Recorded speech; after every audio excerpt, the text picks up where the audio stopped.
भी जाके वो सती बैठ गई। सती वर्ड है क्या? सती वर्ड वो नहीं है जो अपने पति के साथ चिता में बैठ जाए, उसे ही सती नहीं कहा है। सती देखिए कहाँ से शुरू होता है, महाभारत कहानी जिस वो क्या थी कहानी, सती सावित्री। सती सावित्री में क्या पत्नी पति के साथ मर गई थी? अरे नहीं भाई, सती में इतना सत था, उसमें सावित्री में इतना सत था कि वो यम से लड़कर सत्यवान जो कि उसका पति था उसकी जान वापस ले आई, उसको फिर से जिंदा कर दिया। वो सती थी, उसके अंदर सत था।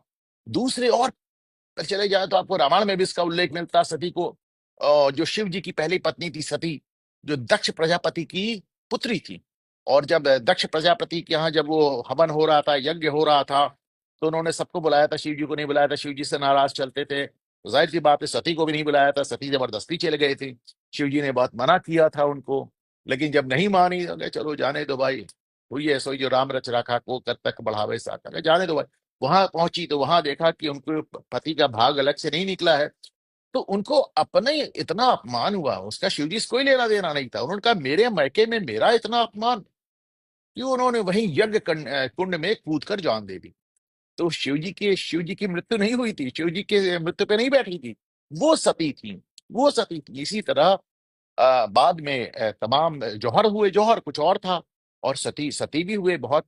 लेकिन मैं अक्सर कहता हूं 18 अक्षौहिणी सेना महाभारत में खत्म हो गई। कितने लोग आपने सती होते देखे? किसकी पत्नी सती हो गई? दुर्योधन की सती हो गई, दुशासन की पत्नी सती हो गई। किसकी पत्नी आपको सती होते दिखी? पांडु मर गए, उनकी पत्नी कुंती सती हो गई, आपने देखा क्या? राजा दशरथ की मृत्यु हो गई, तीन तीन रानियां थी, कौशल्या, सुमित्रा, कैकेयी, उन तीनों में कौन सती हो गया? ये सब एकदम ऐसे एक ड्रामा, एक फसाद खड़ा किया गया। क्यों खड़ा किया गया था वो भी बताता हूं आपको। और अंग्रेजों ने इसके लिए बाकायदा 1829 में एक कानून भी बनाया है। बाकायदा एक कानून बना के सती प्रथा को बैन किया गया। जैसे कोई बड़ा हाहाकार मचा हुआ हो, पूरे हिंदुस्तान में सती हो रही। एक्चुअली सती किताब में, सती पुस्तक में मीनाक्षी जैन ने एक एक केस उठाया और धज्जियां उड़ा दी साहब। उन्होंने एक्चुअली कॉलोनियल टाइम सती प्रथा को, उन्होंने ऐसा नहीं पौराणिक समय से नहीं डील किया है, उन्होंने केवल कॉलोनियल जो अंग्रेजों के जमाने में था उसी को डील किया है। उनका जो इस किताब का जो स्ट्रेच है वो केवल ये ब्रिटिश टाइम का है। तो उन्होंने कहा कि देखिए क्या तमाशा बना के रखा है। हाँ, एक गिनती मुट्ठी भर सती को, वैसे भी आप राजस्थान में जाएं तो ढेर सारी आपको सतियां मिलेंगी, और वो सब सतियां अपने पति की चिता पर सुहा नहीं हुई हैं। उन्होंने बड़े बड़े काम किए हैं, उनको सती के नाम से माना गया है, जैसे सती सावित्री, जैसे तमाम। तो उसी तरह उनको माना जा रहा है, उनको कुल देवी बनाकर पूजा जा रहा है, आप देखें तमाम जगह। तो हर सती चिता पे नहीं सुहा हुई। लेकिन अंग्रेजों ने इसको इतना फर्जी एक ड्रामा खड़ा किया कि फाइनली 1829 में लॉर्ड विलियम बेंटिक उस समय गवर्नर जनरल थे, उन्होंने इसको बैन करने के लिए एक कानून बनाया।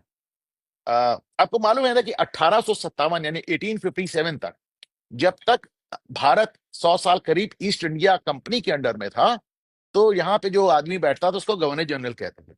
1857 के बाद जब हमारा देश पूरी तरह से ब्रिटिश क्राउन यानी ब्रिटिश राजा या रानी के अधीन आ गया, तो उनका जो प्रतिनिधि यहाँ बैठता था उसको हम वाइसरॉय कहने लगे। इसीलिए हम अक्सर कहते हैं कि लॉर्ड माउंटबेटन आखिरी वाइसरॉय थे, और लॉर्ड माउंटबेटन पहले गवर्नर जनरल भी थे भारत के, और उसके बाद तो राजा जी आ गए थे, और 1950 में खैर रिपब्लिक बन गए, तो ये पद ही खत्म हो गया। तो बहरहाल वो डाइग्रेस कर गए। अच्छा, अंग्रेजों ने इसमें अपना मोहरा किसको बनाया इस साजिश में? एक मुंशी को। मुंशी मतलब मैं ऐसा नहीं कह रहा हूं कि व्यंग में नहीं कह रहा हूं, उनका पद था मुंशी, क्लर्क थे, मुंशी थे, और उनका नाम था राजा राम मोहन रॉय। कहीं राजा वाजा नहीं थे, Munshi, proper Munshi, east India company के मुंशी, जिनको हमें बचपन में पढ़ाया जाता है कि राजा राम मोहन रॉय ने सती प्रथा खत्म कर। कमाल की बात है। ये एक बंगाल के ब्राह्मण परिवार से, कुलीन परिवार से आते थे, लेकिन इनका अंग्रेजों के साथ देखिए हुआ क्या, 1793 में एक बैप्टिस्ट था, वो जो आपका बैप्टिज्म करता है ईसाइयों को, ईसाई बनाता है, वो आपका सर पानी में डुबो कर पूछता है जीसस मिले कि नहीं। तो आपने देखा होगा बहुत। तो वो एक विलियम कैरी करके एक बैप्टिस्ट था, उसने एक किताब लिखी थी 1792 में, बड़ी फेमस हुई साहब इंग्लैंड में, कि ये जो पेगन्स हैं, हमारे जैसे जो काफिर हैं, जो मुशरिक हैं, उनको ईसाई कैसे बनाया जाए और उसके लिए क्या शर्तें हैं। तो साहब उनका बड़ा नाम हुआ, तो उनको साहब इंडिया रवाना कर दिया गया। यार तुम तो बड़ी अच्छी बात करते हो, तुमको तो मालूम है कि काफिरों को कैसे ईसाई बनाना है, तुम हिंदुस्तान चले जाओ। तो वो साहब यहाँ आ गए। अब उनको अपनी जो बाइबल बुक थी उसको भारतीय भाषाओं में ट्रांसलेट कराना था, और राम मोहन रॉय काशी बनारस आए थे पढ़ाई करने। तो उनको यही मिल गए, ये उनके साथ लग लिए, और फिर तो साहब इन्होंने वो वफा निभाई अंग्रेजों के साथ कि बस पूछे ना आप।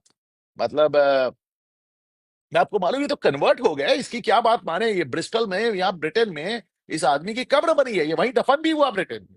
मैं आपको इसकी कब्र दिखाता हूँ, उसमें लिखा क्या है आप देखिए। इसकी कब्र पे लिखा हुआ है, suppressed idolatry and advance the glory of God.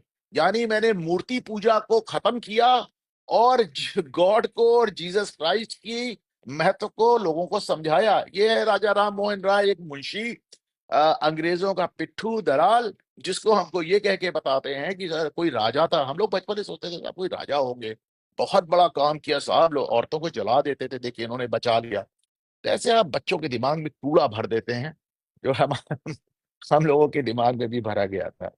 तो ये तो साहब बाइबल का ट्रांसलेशन करने वाले लोग हैं, ये खुद ही ये क्या बताएंगे सनातन के बारे में, जब तुम खुद ही ईसाई हो गए।